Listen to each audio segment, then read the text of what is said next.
여러분 안녕하십니까? 월요일 아침 뉴스 퍼레이드 황병준입니다. 주말에 이어 오늘 아침도 전국 대부분 지역 기온이 영하권을 기록하며 꽁꽁 얼었습니다. 강원 철원은 영하 13도 아래로 내려가는 등 중부 내륙 곳곳이 영하 10도 안팎의 기온을 보이고 있습니다. 서울광장에 나가 있는 취재기자 연결해 자세히 들어보겠습니다. 박재훈 기자, 출근길 추위가 어떻습니까? 네, 시민들은 두터운 외투와 목도리 등으로 온몸을 꽁꽁 싸맨 채 출근길을 서두르고 있습니다. 기온은 어제보다는 약간 올랐지만 서울은 오늘 아침에도 영하 5도 가까이 떨어졌습니다. 수원은 영하 7도, 이천은 영하 10도 안팎으로 수은주가 내려갔고 춘천은 영하 12도, 철원은 영하 13.5도를 기록했습니다. 이렇게 온도가 낮은 건 복사냉각 때문입니다. 중국에 위치한 고기압 영향으로 전국 대부분이 맑았는데 밤사이 지면을 데웠던 열에너지가 적외선 형태로 빠져나가면서 기온이 떨어진 겁니다. 여기에 찬 공기가 북쪽에서 내려와 전국 대부분의 아침 최저 기온이 영하권을 기록했습니다. 오전 6시 기준 경기도 연천과 강원도 철원, 양구엔 한파경보가 발령됐고 경기도 포천과 파주, 강원도 태백과 춘천 등엔 한파주의보가 내려진 상태입니다. 내일 아침도 오늘만큼 추울 전망입니다. 특히 바람 탓에 내일 아침 서울의 체감 온도는 영하 10도까지 내려갈 것으로 보입니다. 기상청은 강원 영동과 경북 동해안 등은 대기가 매우 건조한 데다 바람도 강하게 불어 산불을 조심해 줄 것을 당부했습니다. 서울광장에서 TV조선 박재훈입니다. 윤석열 대통령이 탄핵 심판 서류 수령을 거부한 지 8일째입니다. 헌법재판소는 오늘 윤 대통령이 서류를 받지 않아도 수령한 걸로 보는 송달 간주 여부를 판단할 예정입니다. 윤 대통령 퇴진을 요구하는 트랙터 시위대는 어젯밤 한남동 대통령 관저 인근까지 접근해 시위를 벌였습니다. 윤수영 기자입니다. 16일부터 윤 대통령 측에 탄핵 심판 서류를 보냈지만 전달에 실패한 헌법재판소. 헌재는 오늘 윤 대통령 측이 서류를 받은 걸로 간주하는 송달 간주 조치를 취할지 결정합니다. 그러니까 어제 송달에 대해서 논의를 했고 절차 진행한 다음에 그다음에 아마 공보관이 월요일쯤 기자님들한테 알려드리기로. 헌재 재판관들은 지난주 열린 평의에서 홈페이지 공시나 발송 송달 등 구체적 방식까지 검토했습니다. 27일 예정된 첫 변론 준비 기일을 예정대로 진행하겠다는 의지를 보인 셈입니다. 하지만 윤 대통령 측이 탄핵 심판 변호인단 구성을 마치지 못한 게 변수가 될 전망입니다. 윤 대통령 탄핵을 촉구하는 농민단체 트랙터 시위대는 어제 오후 6시 40분쯤 한남동 대통령 관저 근처에 도착해 집회를 열었습니다. 농업사법 개정안에 대한 정부 거부권 행사를 규탄하며 트랙터 30여 대와 트럭 50여 대를 끌고 서울로 향하던 이들은 토요일 남태령 고개에서 경찰에 저지됐습니다. 28시간 대치 끝에 경찰은 저체온 환자 발생과 교통 혼잡 등을 이유로 트랙터 10대만 이동을 허가했습니다. 이들은 관저 인근에서 시민단체와 함께 집회를 벌였는데 큰 충돌 없이 마무리됐습니다. TV조선 윤수영입니다. 네, 3명이 공석인 헌법재판관 후보자에 대한 인사청문회가 오늘부터 이틀 동안 진행됩니다. 야당 추천 후보부터 진행이 되는데 여당에서는 한덕수 권한대행에겐 헌법재판관 임명 권한이 없다며 맞서고 있습니다. 민주당은 한덕수 탄핵 카드까지 꺼내들었습니다. 이채림 기자의 보도입니다. 국회 인사청문특위는 오늘 야당이 추천한 정계선 마은혁 후보자, 내일은 여당이 추천한 조환창 후보자에 대한 인사청문회를 각각 개최합니다. 국민의힘이 불참 의사를 밝히며 후보자 3명 청문회는 야당 단독으로 열립니다.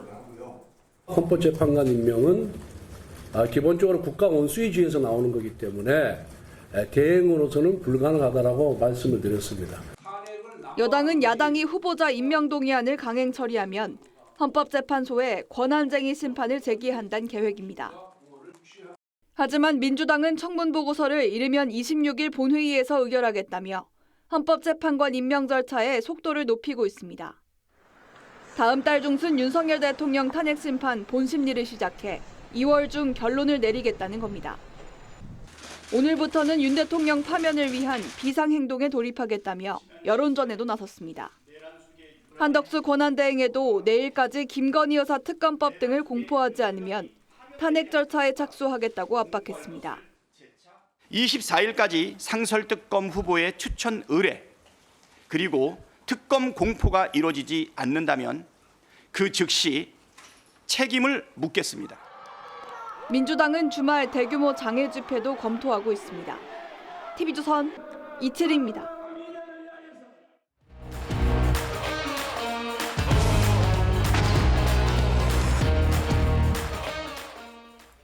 정치권 소식 짚어보는 아침의 맞수 시간입니다. 윤기찬 국민의힘 법률위 부위원장, 서용주 전 더불어민주당 상근 부대변인 나오셨습니다. 안녕하세요. 네, 안녕하세요. 민주당이 한덕수 권한대행을 향해 내일까지 김건희 특검법과 내란 특검법을 공포하지 않으면 책임을 묻겠다고 압박했습니다. 여야 목소리 들어보겠습니다. 한덕수 총리가 늦어도 24일까지 특검법을 수용하고 공포할 것을 재차 촉구합니다. 31일까지 기다릴 합당한 명분도 이유도 찾을 수 없습니다. 24일까지 상설특검 후보의 추천 의뢰 그리고 특검 공포가 이루어지지 않는다면 그 즉시 책임을 묻겠습니다. 정부에 이송된 내란 특검법과 김건희 여사 특검법에는 기본적으로 국정과 여당을 마비시키겠다는 민주당의 속셈이 깔려 있습니다. 두 특검법에 대한 거부권 행사 법정 시한이 원래는 내년 1월 1일까지잖아요. 그런데 내일로 민주당이 한정을 한 거고요. 그런데 이 통상 국무회의가 화요일이다 보니까 내일까지로 한 거로 보이는데 어떤 배경이 있다고 보십니까? 일단 배경은 사실은 이제 조기 대선을 염두에 둔 거죠. 예. 민주당 입장에서 보면 자, 조기 대선만 염두에 둔다 그러면 이렇게까지 할 이유가 없어요. 그런데 조기 대선과 이재명 대표의 피선거권이 연동돼 있잖아요. 그러니까 이재명 대표의 피선거권이 확정되기 전에 박탈이 확정되기 전에 조기 대선을 치러야 되는 민주당 입장에서 보면 이렇게 하루하루가 본인들 그 계산기 속에 들어가 있는 거죠. 그러니까 상당히 이제 이재명 대표 개인을 위한 어찌 보면 그러니까 민주당 입장에서 보면 이재명 대표가 가장 유력한 대권 주자이지만 예. 결국은 이재명 대표 개인의 피선거권 박탈을 막기 위해서 조기 대선 전에 막기 위해서 지금 이런 그 위법적 행태를 하는 거잖아요. 요건 이제 배경이라고 설명드릴 수 있고 적절하지 않습니다. 그리고 이게 사실은 그 거부권 행사 관련돼서 법원 공포는 15일 정도 걸리잖아요. 헌법에 규정돼 있는 거라서 예. 이 헌법에 규정돼 있는 규정을 지킨다고 해서 탄핵 사유를 삼겠다는 거거든요. 그러니까 상당히 헌법의 형성력, 이게 민주당 입장에서 보면 오히려 민주당이 계엄을 선포한 것 같아요. 포고령 1호 같습니다. 언제까지 하지 않으면 헌법에도 불구하고 탄핵하겠다.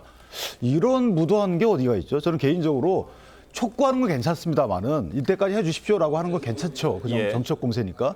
근데 그때까지 하면 탄핵하겠다.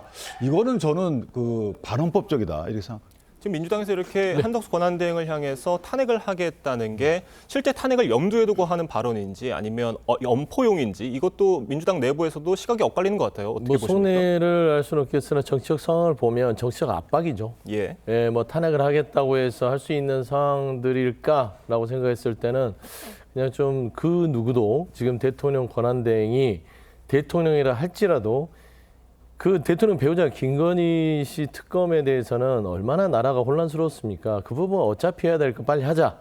내란 특검도 뭐 차일피일 미룰 필요가 뭐 있어요? 그러니까 뭐 이재명 대표의 조기 대선이네 뭐 사법 리스크 해소를 해서 그런다 하는데 그냥 상식적으로 생각해 보시죠. 이 권한대행 체제가 오래 지속되는 게 좋겠어요? 빨리 종식돼서 조기 대선을 치러서 국가가 안정이 되는 게 낫겠습니까? 그냥 빨리 조기 대선을 치러서 하루라도 빨리 새로운 지도부를 통해서 대한민국의 대의 신인도가 안정되는 게 낫지 권한대행을 하는 게 이건 정상은 아니잖아요. 그래서 이런 부분에서 왜 주춤거리느냐라는 차원의 정치적 압박이고요. 무도함이라고 했을 때는 뭐 내란죄를 저질러서 지금 피해자가 된 대통령만큼 무도하겠습니까? 그래서 이런 부분에 있어서는 한덕수 권한대행께서 정치적 이득이 아니에요. 어떤 사설이 그러더라고요. 윤석열의 권한대행이 아니라 대통령의 권한대행을 한덕수 총리는 하고 있다라는 차원에서 본인의 자리를 망각해서는 안 된다. 그런 말씀을 좀 드리고 싶습니다. 탄핵도 어떤 압박의 지금 수단이다라는 말씀해 주셨는데 이런 상황에서 민주당은 헌법재판관 후보 3인의 임명도 촉구를 하고 있습니다. 그러니까 오늘부터 헌법재판관 후보자 인사청문회가 시작이 되는데 여당은 한덕수 권한대행에게 임명 권한이 없다면서 불참할 방침이에요. 하지만 후보자 3인은 임명할 수 있다 이렇게 엇갈리고 있습니다. 어떻게 보십니까? 이제 후보자 3인은 이제 피임명자이기 때문에 예. 후보자 3인의 의사는 이제 헌법재판소 재판관으로 취임한 이후에는 상당한 영향력이 있는 거지만 지금은 이제 개인적인 의사라고 평가가 되고요. 또 하나는 이게 8년 전에 그 여야가 지금 입장이 바뀐 상태에서 공방이 있었잖아요. 네. 그때도 똑같은 공방이 있었는데 물론 정치적인 유불리, 계산 유불리에 따라서 입장이 바뀌었어요. 그건 뭐 인정합니다. 그런데 어쨌든 그때 이루어졌던 현실을 감안한다 그러면 그때도 이런 똑같은 공방 때문에 대통령 탄핵 심판 결정 전까지는 임명이 안 됐단 말이죠. 그 이후에 임명이 된 이런 지난 선례를 감안한다 그러면 조금 더 신중한 접근이 필요하다라는 생각인 것이고 또 하나 민주당 입장에서 보면 지난 10월 17일 날 헌법재판관 3인의 임기가 만료됐단 말이에요. 근데 아직까지 임명을 안 하고 있었어요. 예. 협조를 안 하고 있었죠. 이유가 뭐냐면 기존에 검사, 감사원장 탄핵 결정을 하고 직무집행정지 시켜놓고 나서 이 결정에 대해서 헌재 결정이 늦춰지게끔 했단 말이죠. 이건 정치적 고려라고 저는 생각을 합니다.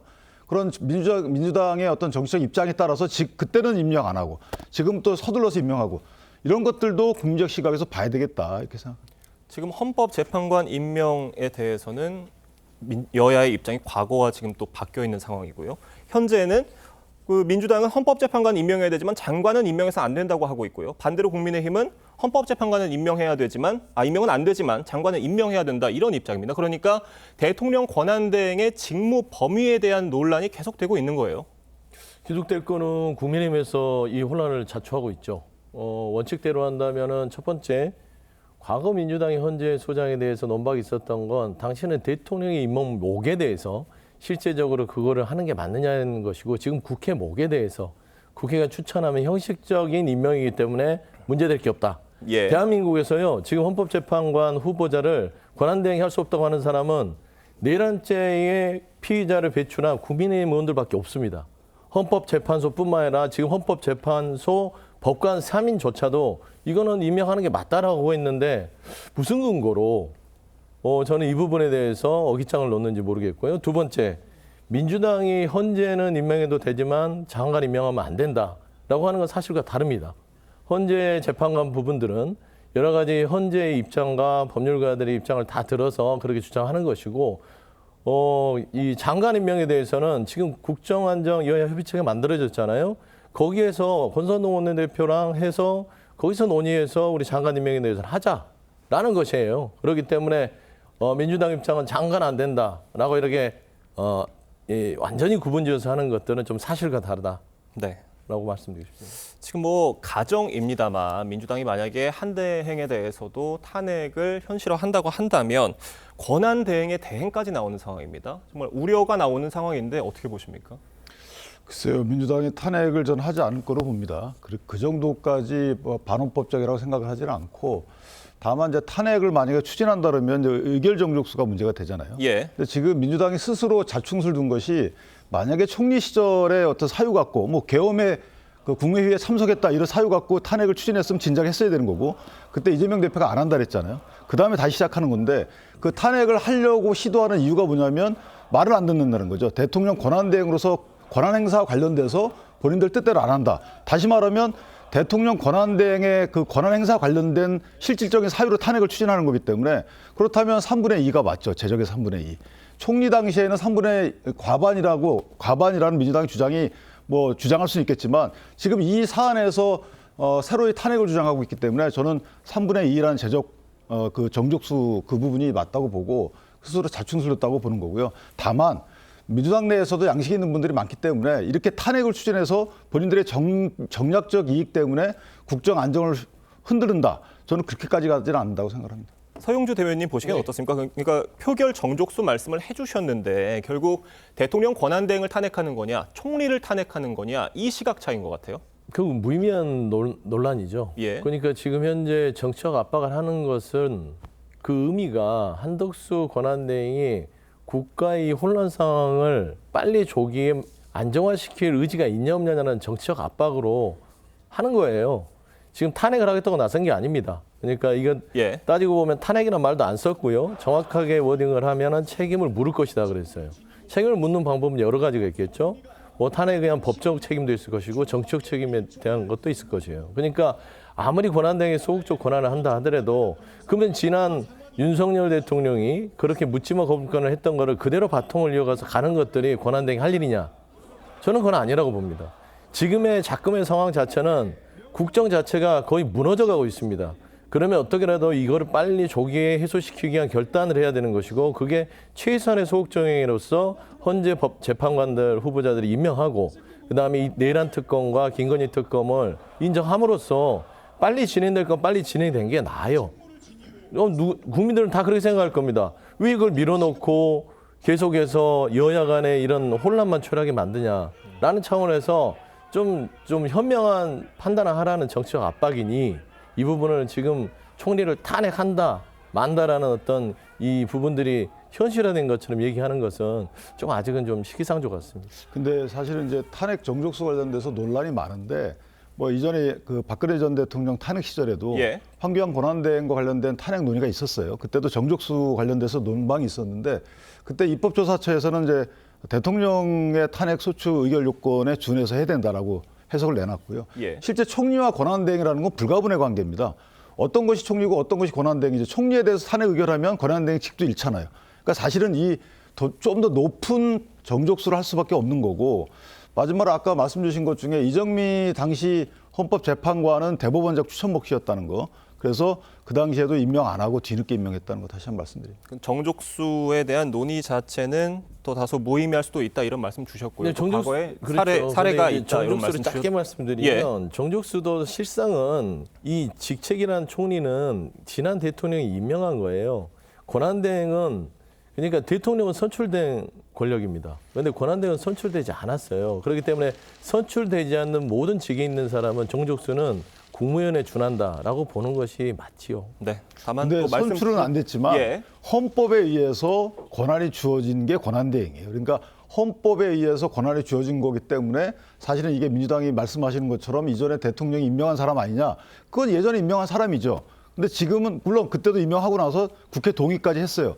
그러니까 총리 권한에 대해서는 국회 동의까지 거쳤기 때문에 그건 인정을 해야 되는 것이고 두 번째는 그런 총리가 헌법 규정에 의해서 대통령의 권한을 갖게 된 것이기 때문에 이거 대통령 준해서 판단해야 되는 거죠. 결국 대통령 탄핵안이 가결된 상황에서 총리와 대통령 권한대행을 딱 잘라서 구분하기는 어렵다 이런 말씀. 불가분의 관계잖아요. 알겠습니다. 그건 아무도 할 수 없어요, 지금. 네, 알겠습니다. 이런 상황에서 여야가 어렵게 합의한 여야정 협의체를 놓고도 출범 전부터 기싸움이 치열합니다. 각각 어떤 입장인지 들어보겠습니다.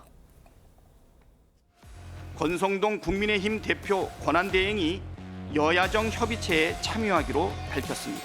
그러나 국가적 비상시기에 걸맞지 않습니다. 국정안정협의체는 반드시 양당의 대표와 대통령 권한대행과 의장이 함께하는 비상협의체로 만들어져야 된다. 중요한 것은 참석자가 아니라 국민입니다. 참여 의사를 밝혔음에도 불구하고 민주당은 아무런 응답이 없는 채 정치 공세만 펴고 있습니다. 민주당이 여야 협의체 운영과 국정 안정에 대한 진정성이 있는지 의문입니다.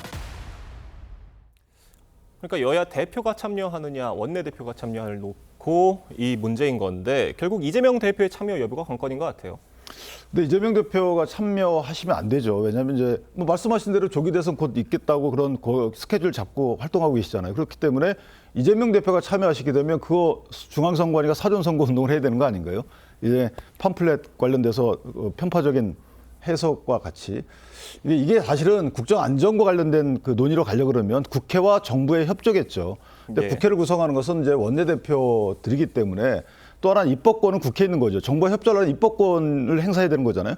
그다음에 예산안 심사권, 의결권 이것도 국회에 있는 겁니다. 예. 그리고 마지막으로 인사청문권도 국회에 있는 거기 때문에 국회와 정부가 협조하는 것은 이해가 돼요. 그럼 국회 구성 단위는 원내대표고 양당의 대표는 사실은 원내대표와의 협조하에 당내에서 해결할 문제인 것이죠. 이렇게 이원화하는 게 맞는 것이고 만약에 그 여당의 대표도 대선 주자급이 비상대책위원장이 된다 그러면 사실은 양당이 대선 조기 대선을 위해서 선거운동 차원에서 국정을 펼치는 거기 때문에 오히려 국민적 이익과는 이제 반하는 여러 가지 정책 결정이 될 수 있는 여지가 있어요. 그렇기 때문에 저는 개인적으로 원내대표와 국회의장 그다음에 한 권한대행이 참여하는 그런 국정안정협의체가 맞다 이렇게 봅니다. 네, 알겠습니다. 다음 소식 짚어보겠습니다. 윤석열 대통령이 헌법재판소의 탄핵심판 관련 서류를 일주일째 받지 않고 있습니다. 앞서 윤 대통령 담화를 통해 이 비상계엄 선포에 대한 책임을 피하지 않겠다고 했는데 그 입장 다시 들어보겠습니다. 저를 탄핵하든 수사하든 저는 이에 당당히 맞설 것입니다. 저는 이번 계엄 선포와 관련해서 법적, 정치적 책임 문제를 회피하지 않겠다고 이미 말씀드린 바 있습니다. 지금 상황에서 헌법재판소가 송달된 것으로 간주한다고 판단을 하면 바로 재판 진행이 가능한 건가요? 간주는 아마 하기 어려울 것 같아요. 왜냐하면 일단 송달 자체는 안 됐고요. 여러 가지 송달이 저희가 이제 대면 송달, 그다음에 그 보충 송달, 유치 송달 여러 가지가 있는데 첫 번째부터 유치 송달 이렇게 갈 수는 없는 거거든요. 다 절차를 밟아서 보충 수단을 쓰는 것이고 지금 이제 헌재가 고민하고 있는 것은 저기예요. 그 전자방법엔 송달인데 전자방법엔 송달은 만약에 도착한 뒤로다가 당사자가 받았는지 안 받았는지를 일주일 지나면 간주하는 규정이 있어요. 그런데 저거는 뭐냐면 당사자가 전자송달에 동의한 경우에 쓸 수만 있는 거라서 헌재 입장에서도 아마 전자송달을 송달 간주 규정으로 근거로 삼기에는 어려울 것이다. 그렇다면 공시송달로 가야 되는 그 어려움이 없잖아 있죠. 그래서 개인적으로 보면 아마 윤 대통령 측에서 변호인이 또는 대리인이 선임된 이후에 그다음에 그 원활하게 진행이 될 것 같고 그 이전에는 조금 파행이 불가피한 게 아닌가 이런 생각을 합니다. 지금 야권에선 윤 대통령이 고의적으로 재판 지연 작전을 펼치고 있다 이런 비판이죠. 고의적으로 재판 지연 작전은 당연히 눈에 보이는 대로 지금 펼치고 있는 것인데 참 볼썽사납습니다. 뭘 잘했다고 저렇게 계속 버티는지도 모르겠고요. 두 번째는 나라를 생각하는 대통령이었는지도 모르겠습니다. 나라를 혼란해서 본인이 저지른 계엄 때문에 이 나라를 비상으로 몰아넣는데 그러면 말씀한 대로 정치적 법적 책임 지겠다고 국민한테 공언해놓고 불과 얼마 되지도 않아서 지금 거짓말하고 있는 거잖아요. 그러니까 이런 거예요. 방어권은 행사할 수 있어요. 자연인 윤석열로서 방어권 행사하는 거를 재판이라고 누가 비판하겠습니까? 하지만 한 나라의 대통령이고 헌법과 법률을 준수하는 부분에 있어서의 모범을 보여야 될 대통령이 지금 그걸 준수하지 않고 있잖아요. 과연 저분이 나중에 그럴 일은 없겠으나 탄핵이 기각이 돼서 돌아온다면 권위가 있겠어요?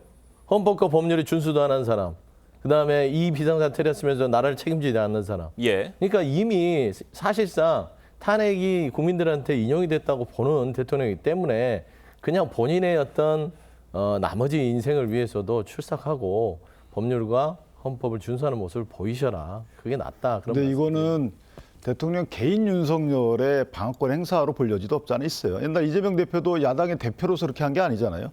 개인 이재명으로서 재판 과정에서 상당한 지연 전략을 핀 거잖아요. 물론 비판을 받았지만 본인은 꿋꿋이 해나갔잖아요. 그다음에 야당 입장에서도 국회 내에서 오히려 그 이재명 대표에 대한 방탄을 끌고 와서 국회 공적인 권한을 다 행사해 왔잖아요. 또 하나는 윤석열 대통령에 대해서 야당은 대통령으로서 인정한 적이 있습니까?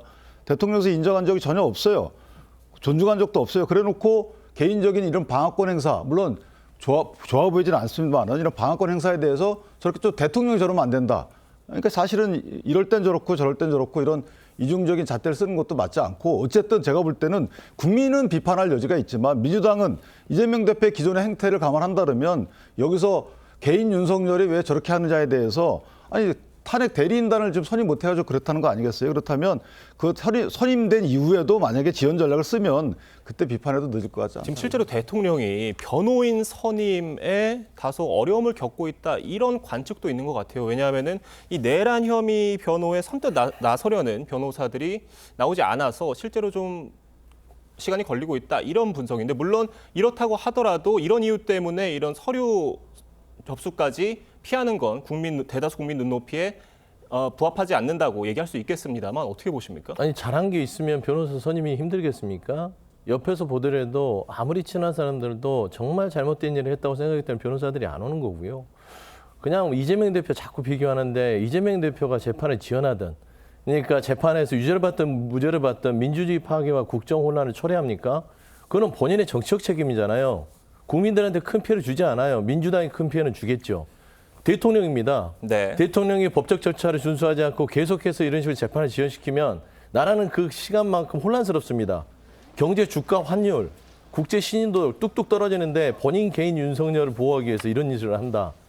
이거 민주당의 비판이 아니라 이거는 대통령으로서 자격을 상실한 거예요. 그러면 개인 윤석열 방어하려면 내려놓고 가셔라. 그런 말씀 드리고 싶습니다. 검사들 그 수차례 탄핵하고 탄핵한 검사 조사 청문회 한다고 이화영 전 부지사 불러서 허위 증언들 거기서 다 국민께 들려주시고 그다음에 고등법원에서 판결 났잖아요. 그것은 허위로 보인다라는 취지에 믿기 어렵다라는 판결 났잖아요. 그거 어디서 했습니까? 국회에서 했어요.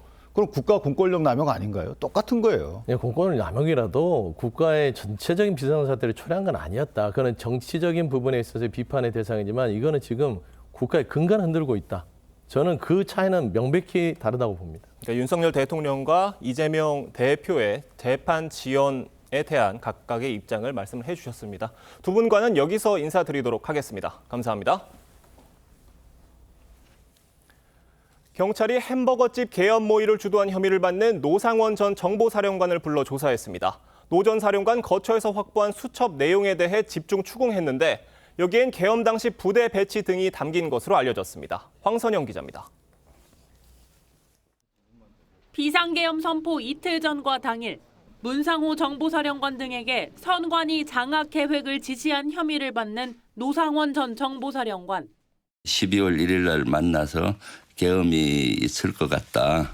그때 이제 이런 걸 확보할 필요가 있다라고 했는데 경찰이 구속된 노 전 사령관을 다시 불러 조사했습니다. 경찰은 노 전 사령관이 머물던 경기도 안산의 한 점집에서 압수한 수첩을 결정적 증거로 보고 있습니다. 여기엔 비상계엄 선포 뒤 각 군부대를 국회와 선관위 등 어디에 배치할지 적힌 것으로 알려졌습니다. 경찰은 노 전 사령관이 계엄 전에 쓰던 휴대폰의 행방도 추적 중입니다. 공수처는 노 전 사령관과 함께 이른바 햄버거 회동에 참석했던 문상호 정보사령관을 불러 계엄 사전 모의 정황을 조사했습니다. 김용현 전 국방장관은 검찰 소환 조사를 받았는데 여전히 진술을 거부하는 것으로 알려졌습니다. 다만 검찰은 김 전 장관이 진술을 거부해도 혐의 입증에 문제 없다는 입장입니다. 검찰은 구속 기한인 28일 전 김 전 장관을 재판에 넘길 전망입니다. TV조선 황선영입니다. 화제가 된 사건 사고 소식 짚어보는 아침의 이슈 시간입니다. 네, 조기현 변호사, 강전의 변호사 함께합니다. 안녕하세요. 안녕하세요. 그러니까 어제 윤 대통령 관저 인근에서 트랙터를 동원한 농민단체의 집회가 열렸잖아요. 이 농민단체가 이틀 전에는 남태령고개 인근에서 경찰의 차벽에 막혀서 이동이 불가능했는데 당시 상황이 어떤 겁니까? 네, 맞습니다. 지난 토요일 21일 오후 한 12시경이었었는데요. 전국 농민의 총연맹 전농이라고 합니다. 전봉준 투쟁단이 트랙터 30대, 화물차 50대를 가지고 윤석열 대통령의 퇴진 이런 것들을 요구를 하면서 서울로 진입을 하고 있었는데요.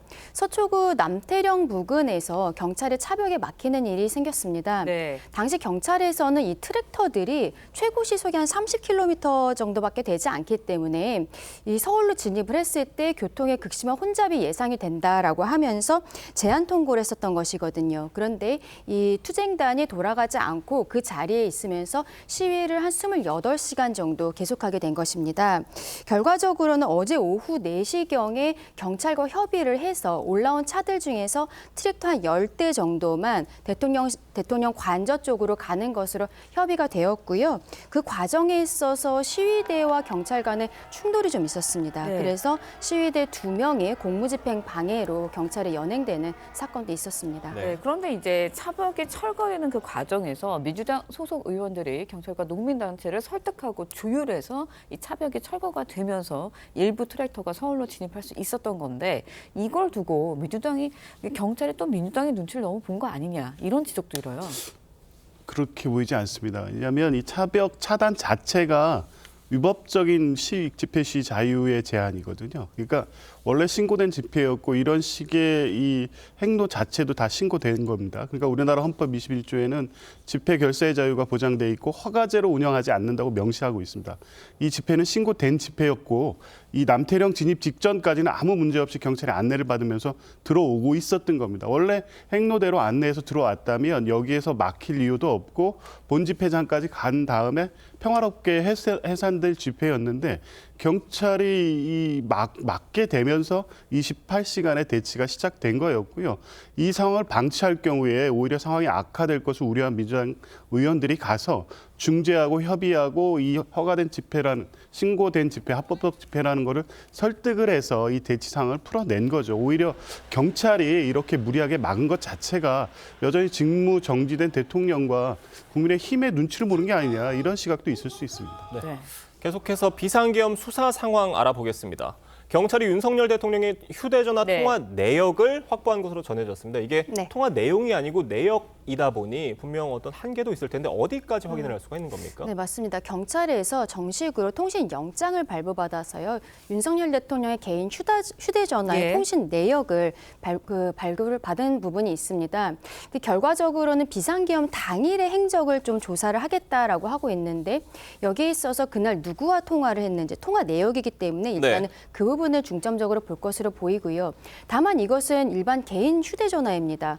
지금 관계자들 같은 경우에는 대통령과 당일에 비화폰을 사용해서 통화했다라고 이야기를 하고 있는데 비화폰에 대해서는 아직까지 실물을 확보하지 못한 부분들이 있거든요. 그래서 경찰에서는 이 비화폰에 대해서도 실물을 확보를 하고 비화폰의 통화 내역에 대해서도 계속적으로 조사를 하고 있다라고 밝히고 있습니다. 네, 이런 가운데 이제 경찰이 윤석열 대통령이 최상목 경제부총리에게 하달한 지시 문건을 확보한 것으로 알려졌습니다. 앞서 이제 최 부총리 국회에 나와서 윤석열 대통령의 지시사항 언급한 적이 있는데요. 목소리 직접 듣고 이야기 이어가겠습니다.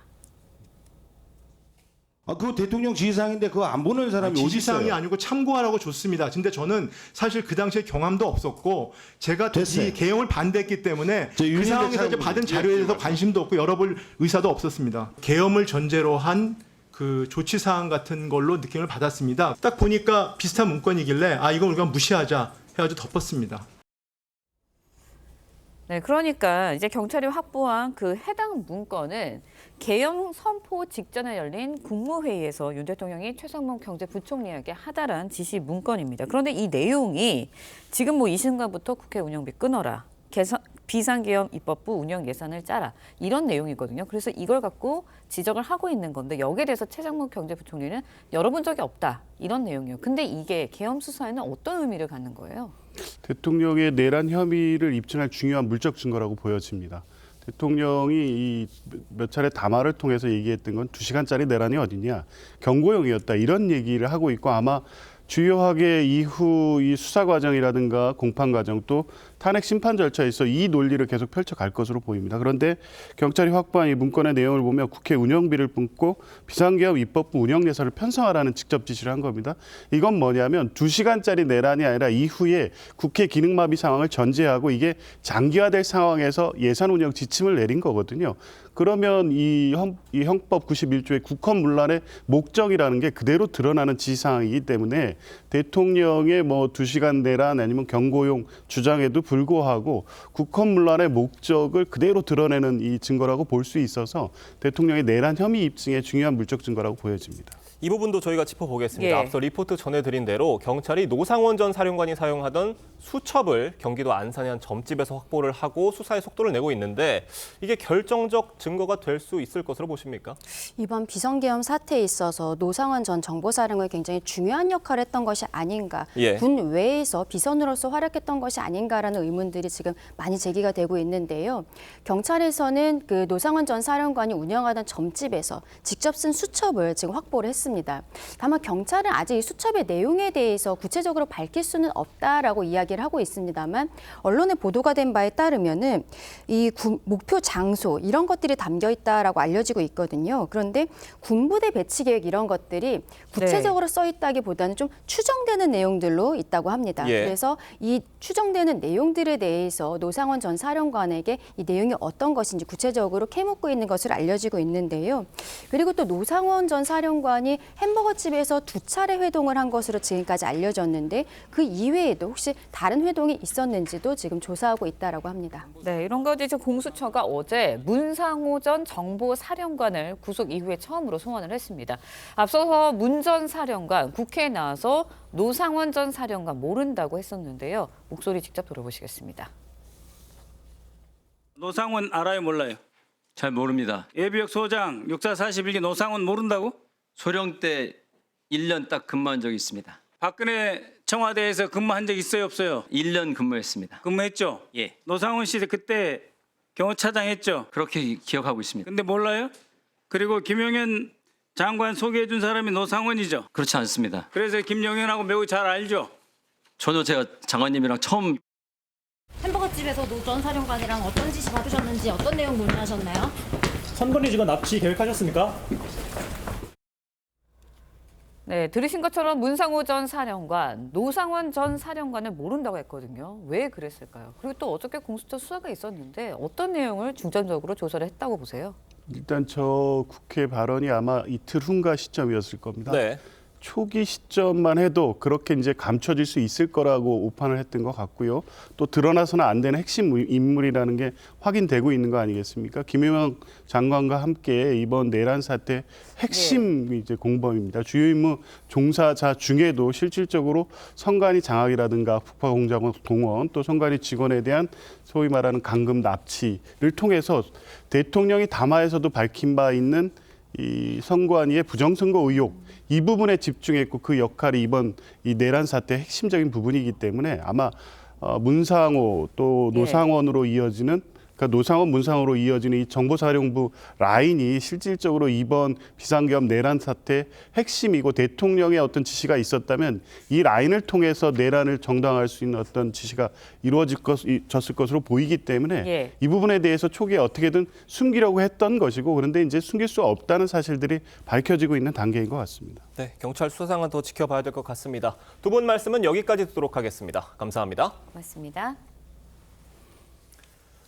정용진 신세계그룹 회장이 미국 현지에서 트럼프 미국 대통령 당선인과 직접 만났습니다. 네, 트럼프 주니어의 초청으로 미국 마러라고 리조트에 체류하다 깜짝 회동이 이뤄진 건데 앞으로 정 회장이 한미 양국 간의 가교 역할을 하는 것이 아니냐는 기대감도 제기되고 있습니다. 윤수영 기자의 보도입니다. 정용진 신세계그룹 회장이 인천공항의 모습을 드러냅니다. 지난 16일부터 3박 4일간 체류하며 트럼프 주니어를 만났던 정 회장은 이틀 더 미국에 머물며 트럼프 당선인과 만났다고 했습니다. 그 트럼프 당선인 만나셨잖아요. 네. 어떤 주제로 대화하셨습니까? 구체적인 내용은 말씀드릴 수가 없을 것 같습니다. 지난달 미국 대통령 선거 이후 한국의 주요 인사 중 트럼프 당선인을 직접 만난 건 정 회장이 처음입니다. 정 회장은 트럼프 당선인과 15분 정도 다양한 주제로 대화를 나눴다며 일론 머스크 테슬라 최고 경영자 등 트럼프 당선인 측 핵심 인사들과 연쇄 미팅을 가졌다고 밝혔습니다. 트럼프 주니어가 많은 인사들을 소개시켜줘서 많은 사람들과 교류하면서 좀 오랜 시간 대화를 나눌 수 있는 시간이 있었습니다. 특히 소개받은 인물들이 현재 탄핵 정국 등으로 혼란스러운 한국 상황에 대해 물었다고 했습니다. 한국 상황에서 관심을 표했고요. 네, 저는 그 사람들한테 대한민국은 저력 있는 나라니까 믿고 기다려달라. 저희는 빨리 정상으로 찾아올 거다. 한미 양국 간 민간 가교 역할 가능성에 대해선 선을 그으면서도 내년 1월 20일 열리는 트럼프 당선인의 대통령 취임식엔 한국 정부가 사절단을 꾸리면 일원으로 참석할 의향이 있다고 밝혔습니다. TV조선 윤수영입니다. 네, 화제 이슈 콕 집어서 파헤쳐봅니다. 아침에 픽 시작합니다. 앞서 보신 것처럼 정용진 신세계그룹 회장과 도널드 트럼프 미국 대통령 당선인 깜짝 회동을 가졌습니다. 관련 소식 이인철 참정경제연구소장과 함께 자세히 짚어보도록 하겠습니다. 안녕하세요.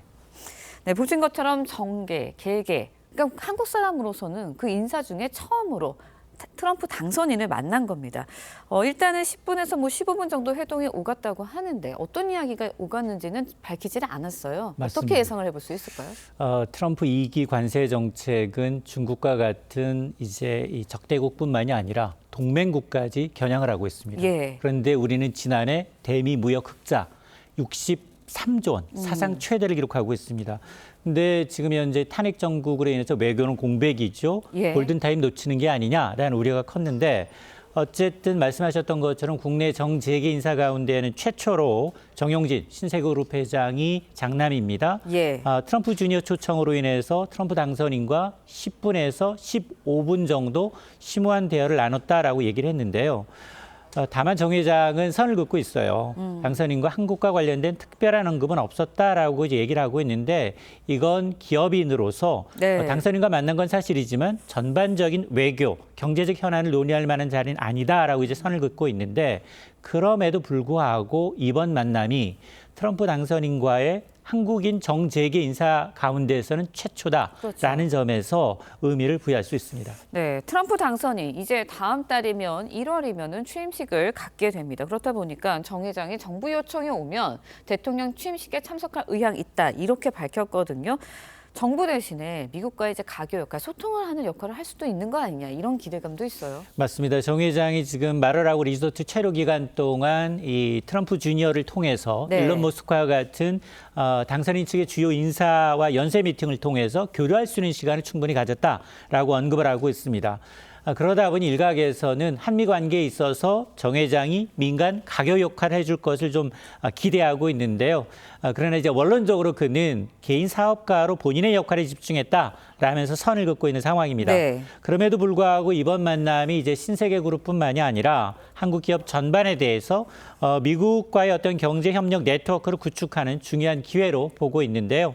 특히나 보호무역주의 성향이 강한 트럼프 행정부 출범을 앞두고 선제적으로 네트워크를 확보한 건 한국 기업 전반에 대한 긍정적 여건을 마련한 게 아니냐라는 평가입니다. 네, 그런가 하면은 이제 내년에 정권 교체를 앞두고 있는 조 바이든 행정부, SK 하이닉스에 이어서 삼성전자 반도체 보조금 규모를 확정을 했습니다. 그런데 일단은 규모는 7조 원 규모인데 26% 정도 삭감이 됐다 그래요? 맞습니다. 당초 발표됐던 이제 64억 달러, 그러니까 한 9조 2천억 원보다는 다소 줄었습니다. 26%가량 줄어들었는데 그래서 일부에서는 이게 보조금 지급의 부정적인 이 트럼프 당선인의 눈치 보기 아니냐라는 얘기가 나왔습니다. 하지만 실제로 이제 삼성전자는 오늘 2030년까지 당초 440억 달러 투자해서 370억 달러로 약 16%가량 투자 규모를 줄였습니다. 이렇게 대미 투자액을 줄인 건 삼성전자 안팎에서 지금 그렇지 않아도 파운드리, 반도체 위탁 생산 부분은 고객이 떨어져 나가고 있습니다. 이런 걸 감안해서 공장을 짓는 게 과연 삼성전자 안팎에서 능사냐? 그렇지 않다라는 얘기가 나오고 있기 때문인데 다만 투자금 대비 받은 보조금의 지급 비율을 보게 되면 삼성전자가 12.7%, 13%에 육박하게 되는데요. 이는 반도체 기업 가운데 가장 높습니다. 그런데도 삭감이 됐다. 그런데 SK 하이닉스에 대해서는 우리 돈으로 약 6,600억 원에 달하는 보조금 지급하겠다. 최종 계약을 했거든요. 그렇다 보니까 이건 삭감된 금액은 또 아니라 그래요. 맞습니다. SK 하이닉스는 오히려 당초 약속받았던 금액보다도 800만 달러, 115억 원을 더 받았습니다. 또 오히려 더 늘었고요. 여기다 직접 보조금 이외에도 대출도 승인이 났습니다. 최대 5억 달러 대출도 지원할 예정이다라는데 이거는 지금 SK하이닉스가 이제 인디애나주에 공장을 짓고 있는데 이 공장과 관련된 부대 시설 설립에 이제 비용을 고려해서 지원 규모를 확대한 것으로 알려지고 있는데요. 지난 4월이었습니다. SK하이닉스는 38억 7천만 달러, 약 5조 3천억 원을 들여서 미국 애리조나주에 이제 이 패키징 공장을 설립하고 있는데 이 공장 건설에 속도를 낼 것으로 보입니다. 이 공장에서는 6세대 HBM, 고대역폭 메모리를 생산할 예정인데요. 인공지능 칩 위주로 고부가가치 제품을 양산한다는 계획입니다. 네, 반도체 시장에서 삼성과 SK 하이닉스에 좀 희비가 엇갈리는 거 아니냐라는 생각이 드는데 미국에서 또 배터리 사업에 대한 지원도 좀 대폭 늘리는 것 같습니다. 관심을 갖는 것 같은 게 국내 배터리 업계에 투자 계획 서두르고 있고 대출도 확대한다고요. 맞습니다. 일단 바이든 행정부가 가능한 한 빨리 자기가 추진했던 법안에 대해서 이제 속도를 내고 있습니다. 그러다 보니까 국내 배터리 기업들도 저리로 미국의 대출을 지원을 받아서 현지 이제 투자 계획을 적극적으로 조율하고 있는데요. 우선 SK온과 포드의 합작법인입니다. 블루오블 SK가 약 4조 원 가량의 유상 감자를 통해서 자본을 재배치했는데 이는 미국 에너지부의 약 14조 원 규모의 첨단 기술 차량 제조 대출 승인이 났기 때문에 가능한 겁니다. 또 삼성 SDI와 스텔란티스 합작법인이죠. 스타플러스 에너지 역시 약 10조 원 규모의 대출을 승인받았기 때문에 국내 배터리 기업들도 미국의 저리 대출에 힘입어서 현지 투자 계획을 좀 서두르고 있는 상황입니다. 네, 연말 안에, 올해 안에 미국의 보조금과 대출 지급 승인 절차 마무리됐습니다. 그러면서 이제 국내 기업들 일단은 좀 안도하는 분위기인 것 같은데 트럼프 행정부 일단은 내년, 그러니까 바로 한 달 뒤에요. 내년 1월이면은 취임을 합니다. 시작이 됩니다. 이것도 변수로 또 작용하는 거 아니냐. 또 이렇게 승인했던 것도 취소하는 거 아니냐. 이런 우려도 있어요. 어떻게 맞습니다. 보세요? 보조금 지급은 지금 후불제입니다. 그런데 이제 보조금 지급이 주로 이제 트럼프 2기 행정부 임기 내 이루어지다 보니까 이런 우려가 나오고 있는데요. 당장 이제 트럼프 당선인조차도 반도체법은 나쁜 법이다. 네. 라면서 보조금을 지급하는 대신에 수입 반도체에다 관세를 부과하게 되면 자동으로 미국 내 반도체 공장을 설립할 것이다 라는 논리를 펴고 있습니다. 그러나 이미 상하원 이제 넘어간 이제 체결된 계약을 일방적으로 파기 좀 하기 어렵고요. 특히나 텍사스주와 같은 공화당 의원들의 경우에는 반도체법 폐기에 반대하고 있습니다. 자, 그러다 보니까 이제 일부는 이제 그럼에도 불구하고 이제 보조금 지급이 이제 트럼프 임기 중에 이뤄진다라는 점에서 추가적인 투자를 더 압박하거나 아니면 이제 지급 조건을 좀 변경할 가능성은 배제할 수 없는 상황입니다. 네, 알겠습니다. 이번에는 환율 이야기도 좀 해보도록 하겠습니다. 환율 지난번에 저희가 이제 1,450원대는 좀 막았다라고 이야기를 했었는데 1,450원대를 기록하면서 결국 1,400원 후반대, 1,500원까지 가는 거 아니에요? 이런 우려까지 나오고 있습니다. 어떻게 보세요? 맞습니다. 이제 종가 기준 원달러 환율이 연 이틀 1,450원 선을 넘어섰습니다. 이건 역대 세 번째인데요. 그러니까요. 과거 IMF 외환위기, 글로벌 금융위기 이후 세 번째인데 근데 과거 두 차례는 정말 위기였습니다. 그런데 지금은 글로벌 경제에 큰 충격이 없는데도 불구하고 고환율이 유지되고 있다라는 데인데요. 고환율은 원인은 이제 복합적입니다. 일단 트럼프 2기 행정부 출범을 앞두고 이제 강달러를 막을 만한 이 방법이 없다라는 거고 전 세계적으로 공통적으로 나타나고 있는데 국내에서는 정치적 불확실성까지 가세하고 있습니다. 이러다 보니까 대미 의존도가 높은 이제 이 경제 구조상 원화 가치가 다른 통화 대비 급격하게 지금 떨어지고 있는 상황인데요. 1,450원 선이 뚫린 만큼 일부에서는 1,500원 돌파 가능성을 열어놓고 있는데 투자은행 골드만삭스는 내년 연평균 환율을 1,450원 그리고 노무라 증권은 내년 2분기 1,500원이 뚫릴 수 있다라고 보고 있기 때문에 궁극적으로 정치적 불확실성을 좀 해소하면서 한국 경제 시스템이 좀 정상적으로 작동하고 있다라는 이제 신뢰를 줄 필요가 있어 보입니다. 네, 알겠습니다. 경제 관련 이야기 이인철 참정경제연구소장과 함께 자세한 이야기 나눠봤습니다. 오늘 말씀 여기까지 듣겠습니다. 고맙습니다. 네, 브라질의 한 관광 도시에 소형 비행기 한 대가 추락했습니다. 주택가 한복판으로 떨어지면서 최소 10명이 사망했는데요. 튀르키예에서는 구급 헬기가 건물을 들이받고 떨어지면서 탑승객 4명이 숨졌습니다. 황선영 기자의 보도입니다. 시뻘건 불길과 함께 검은 연기가 자욱합니다. 주택은 형체를 알아볼 수 없을 만큼 산산조각 났고 거리엔 파편이 가득합니다. 현지 시간 22일 브라질 남부 그라마두에서 소형 항공기 한 대가 주택가에 추락했습니다. 이 사고로 탑승객 10명 전원이 숨졌는데 한 사업가가 가족을 태우고 이륙했다가 사고가 났습니다. 그라마두는 유럽풍 산책로가 유명한 휴양 도시로 성탄절 연휴에 관광객이 몰리는 곳입니다. 사고 항공기는 인근 공항에서 출발한 지 얼마 안 돼 추락한 것으로 전해졌습니다. 현장 인근 숙박업소에 있던 사람들이 연기를 마셔 치료를 받았습니다.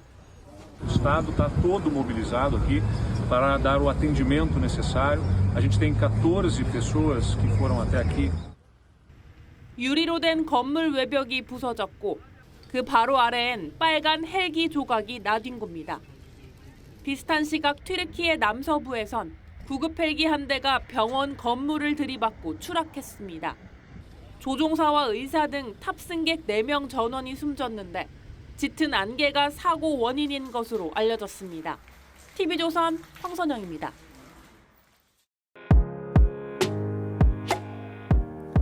렌즈에 담긴 순간 그 의미를 짚어보는 시간이죠. 사진 기자가 선택한 아침의 한 장입니다. 오늘은 조선일보 사진부 오종찬 기자와 함께합니다. 안녕하세요. 오늘 볼 사진은 어떤 건가요? 네, 브라질 아마존에서 산타클로스가 어린이와 축구를 하고 있는 장면입니다. 기다리는 분들 많으실 텐데요. 크리스마스가 이틀 앞으로 다가왔습니다. 세계 각국에서는 산타들이 부지런히 움직이고 있는데요. 사진으로 만나보시죠. 선물을 주러 아마존을 찾은 산타가 어린이의 소원대로 골키퍼로 변신했습니다. 콜롬비아에서 산타가 빈민가를 찾아 아이들에게 선물을 주며 껴안아줍니다. 베네수엘라에서도 산타가 등장하자 어린이들이 잔뜩 기대하며 몰려들었는데요. 더운 지역이라 산타 복장의 봉사자가 땀 흘리며 힘들어하는 장면도 인상적이었습니다. 무더위 속에서도 아이들을 위해 최선을 다하는 모습이 아름다워 보이네요. 크리스마스 하면 산타인데 산타는 어디서 유래한 건가요? 네, 빨간 옷이 상징인 산타클로스는 고대 로마 시대에 살았던 성 니콜라스 주교에서 유래했습니다. 평생을 배고픈 아이들에게 음식을 나눠주고 가난한 어린이집에 몰래 선물을 갖다 줬는데요. 이런 니콜라스 주교의 행적을 기리는 풍습이 성탄절의 전통이 됐습니다.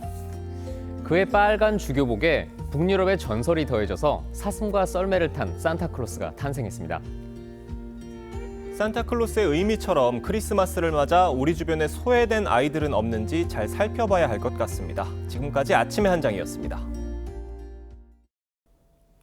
북서쪽에서 찬 공기가 밀려오면서 오늘 아침도 강추위가 이어지고 있습니다. 현재 경기 연천과 철원에는 한파경보가, 그 밖 경기 내륙과 강원 내륙, 충북 북부에는 한파주의보가 내려졌는데요. 오늘 아침 철원이 영하 14.4도, 파주 영하 12.5도, 서울은 영하 4.5도까지 기온이 떨어졌습니다. 내일도 서울의 아침 기온은 영하 6도까지 떨어지겠고 성탄절인 수요일부터 기온이 점차 오르겠습니다. 오늘 전국 하늘은 대체로 맑겠습니다. 충남과 전북에는 오후에 빗방울이 떨어지거나 눈발이 날리는 곳이 있겠습니다. 또 동해안을 중심으로는 여전히 대기가 건조한 데다 바람까지 강하게 불겠는데요. 불조심하시기 바랍니다. 오늘 한낮 기온은 어제보다 조금 높겠습니다. 서울과 청주가 4도, 대전 6도, 창원과 부산 10도 예상됩니다. 다가오는 성탄절에는 눈비 소식 없이 구름만 지나겠습니다. 주 후반에는 충청 이남에 눈이나 비 소식 들어 있습니다. 오늘의 날씨 이나일입니다. 이상으로 월요일 뉴스 퍼레이드 마칩니다. 네, 저희는 내일 아침 7시 30분에 다시 찾아뵙겠습니다. 시청해주신 여러분 고맙습니다.